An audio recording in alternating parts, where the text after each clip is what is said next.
Voy a abrir el programa VirtualBox que tengo instalado y voy a empezar a configurar la máquina virtual. Esto es totalmente seguro, cualquier cosa que falle no repercute en un daño en mi sistema operativo principal.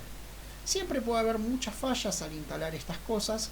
Cualquier problema, borro la máquina virtual y empiezo de nuevo. Voy a colocar nueva en este programa para crear una nueva máquina virtual y me pregunta el nombre de la máquina. Ubuntu 20.04 le voy a poner. No, 18.04, disculpen. Descargué 18.04, 64 bits. Le voy a poner como nombre eso. Yo puedo tener varias máquinas virtuales y yo quiero identificar bien qué es esa máquina. ¿Sí? Nosotros podemos virtualizar muchas máquinas a la vez. A toda vez que le voy a poner como sufijo después V1, versión 1. Es que voy a ir creando varias versiones. La V1 es la máquina inicial, la máquina que solo tiene el sistema operativo. Cuando vaya a instalar programas voy a crear la versión 2, luego la 3, la 4 y así voy a ir escalando. ¿Sí? ¿Por qué?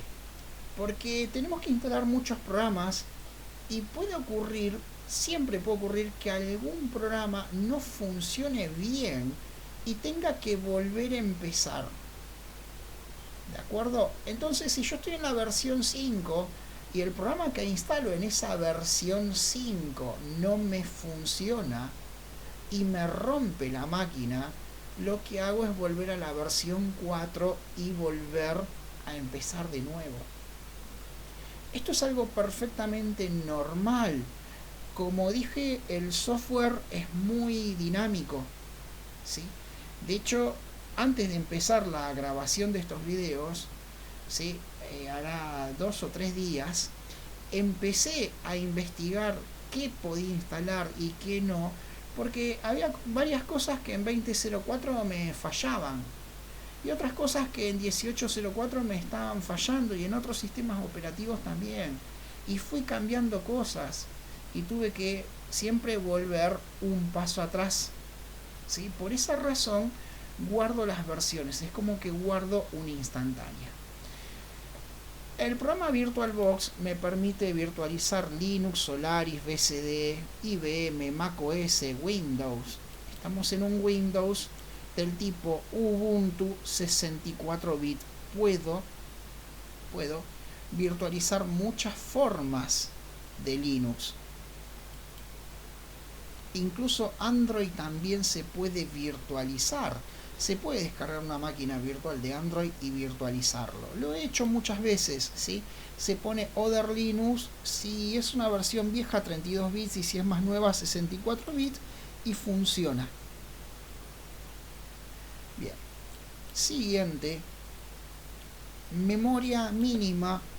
Vamos a necesitar al menos 2 GB de memoria RAM 2048, siempre múltiplos de 1024 son 2 GB de memoria RAM. Mi equipo tiene 8 GB, pero yo tengo que reservar una cantidad prudencial para mi sistema operativo host. Siguiente.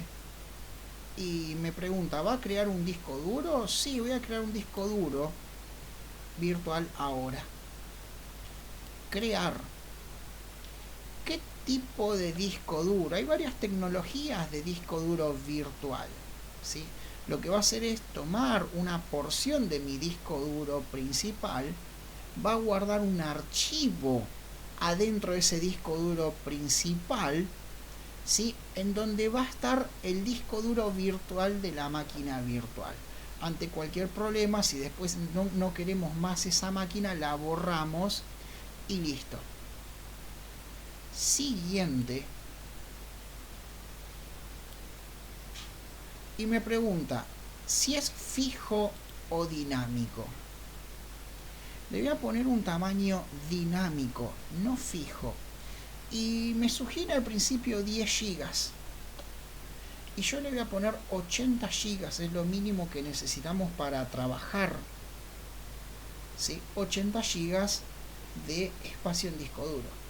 Pero al principio de todo el sistema va a estar vacío. Yo realmente calculo que vamos a usar unos 12, 15 gigas. El resto es espacio de almacenamiento que queda por las dudas.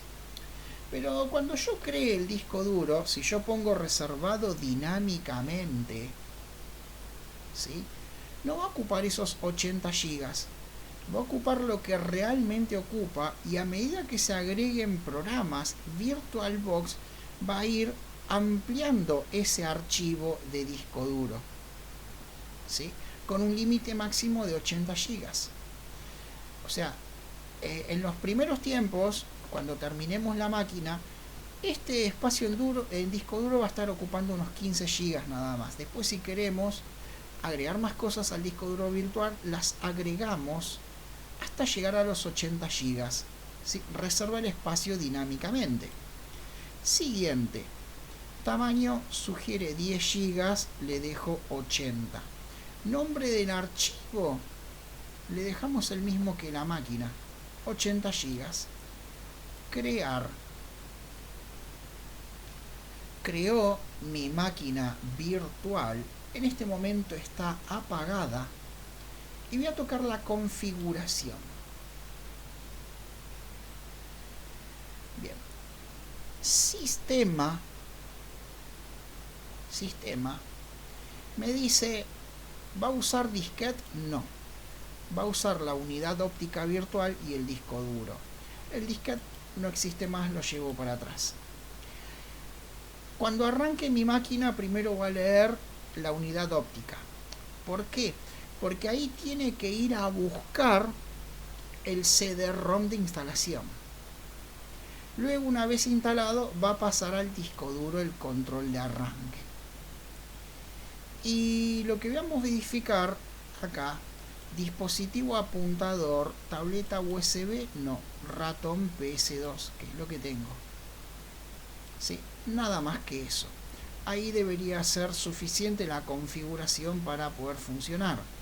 Pero no, disculpen, no es suficiente. Voy a ir a almacenamiento. Y acá, en donde está el CD-ROM, le voy a indicar que hago un montaje virtual de la imagen de disco que hemos descargado. Voy a browsear, seleccione archivo de disco óptico virtual, browseo el sistema de archivos, ya está en la carpeta descargas, y le digo que quiero este archivo .iso que tiene la imagen del instalador del sistema operativo. Abrir, aceptar, y ya tenemos todo listo para que se pueda iniciar la máquina virtual.